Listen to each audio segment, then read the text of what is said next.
Here's a tutorial on Tender Thoughts by Dennis Alexander. This one's a really pretty kind of dance, very whimsy is a word I like to use a lot for these types of pieces. So I'm actually going to go ahead and play this piece first, and then we'll talk a little bit more about details. So here we go.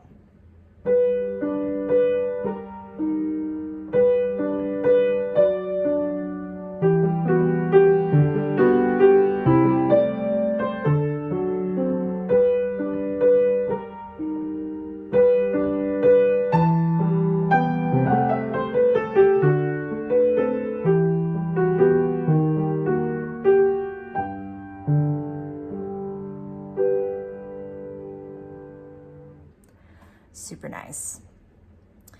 All right, so first step, factoring in, okay, we're in 3/4, so really being mindful of always going to the downbeat on beat 1. So usually, when you're switching from 4/4 to 3/4, there is that tendency to want to hold on and linger a little bit on the ends of the measures, but it's just 1, 2, 3, 1, like a waltz, 1, 2, 3. And then key signature. So this is in the key of G major.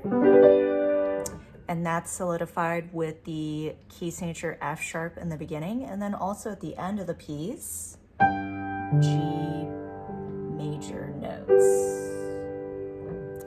So that really hones in, okay, we're in the key of G. Okay, this is also a really nice piece for a lot of these tapering off with the slurs, a lot of crescendos on the high notes, as you can see at measure 7. Also at measure 12, that's a really big one.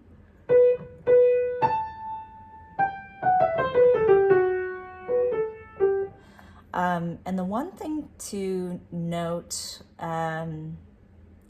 that I guess maybe reading through, it might kind of come up a little abrupt, is this left hand where it goes 1, 2, 3, kind of keeps that for 4 bars. 1 and 2, 3, 1 and 2, 3, 1 and 2. So that kind of switch into the eighths can be kind of a surprise, especially since it's coming from measure 4 and then your eyes have to go to measure 5, at least on the page that I'm looking at. So yeah, just being extra careful with that rhythmic change in the bass. Another thing to note with that bass is, since there's a lot of thumbs on the ends of these left-hand slurs, be careful that we're not going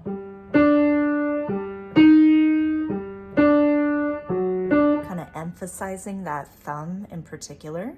So it's just down, up, like more or less, 1, 2, 3, 1, 2, 3, 1, 2, 3, 1, 2, 3, 1, 2, 3, 1, 2,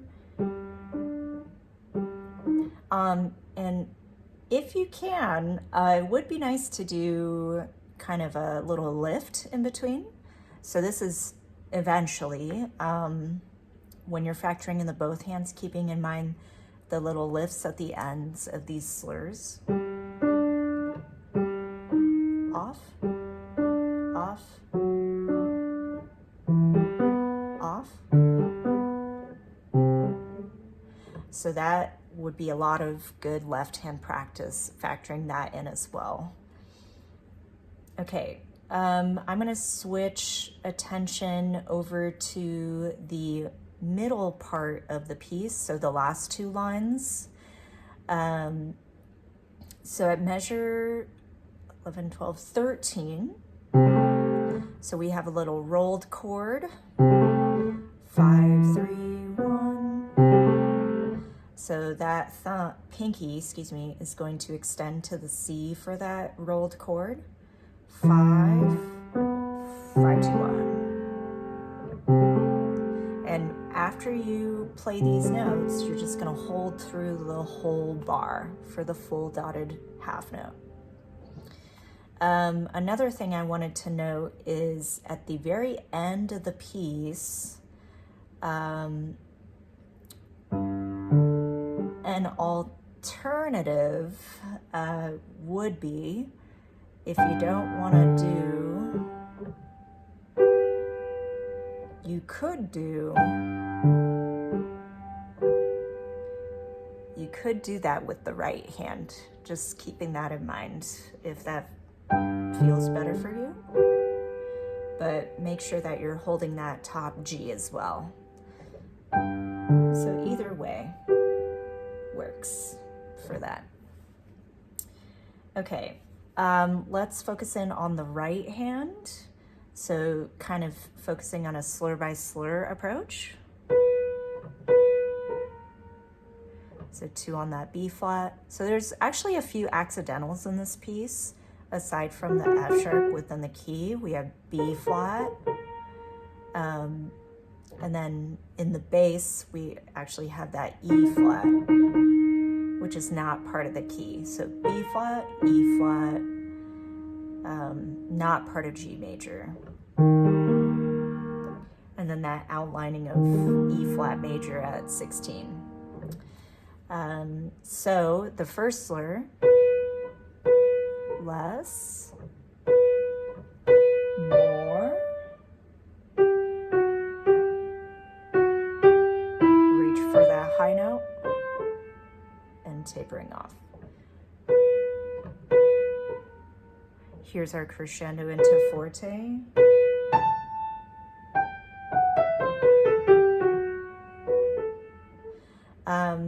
So yes, with this espressivo, expressive eighth note line going down, 3, 2, 1. Careful with that skip going down. I would definitely pick that apart a little bit for practice. You could change up rhythms. Breaking it into groups. Many different ways to approach that. But yeah, if I were to start at measure 11, this was 3, 1, 5, 4, 3, 2, 1, 3, 2, 1, cross.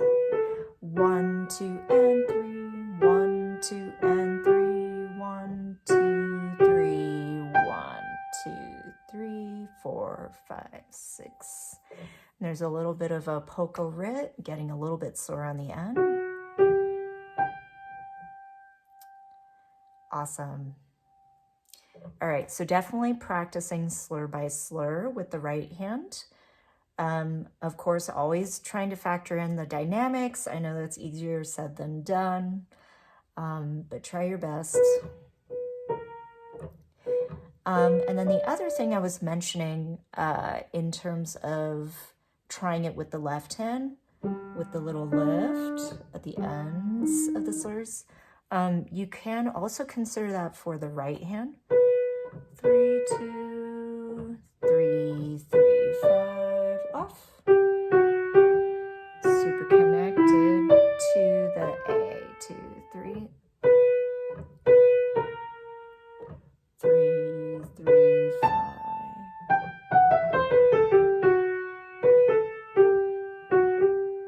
Lift.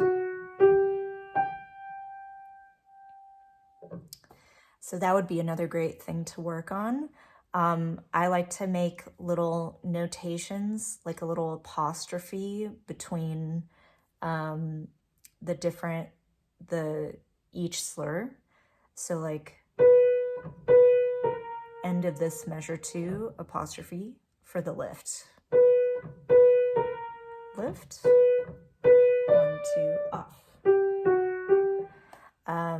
So if you need that visual to see the lifts, you're welcome to go ahead and draw those apostrophes or whatever helps you, little arrow going up. But yeah, really sweet piece. And then tempo is actually not too fast.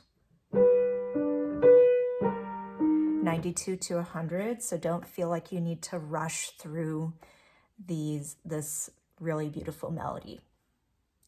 And then last thing to talk about is pedal. So looks like we're doing basically a lot of pedal per bar.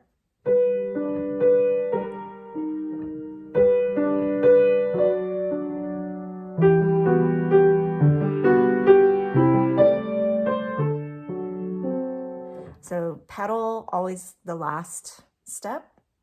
And I would definitely recommend left hand only as practice.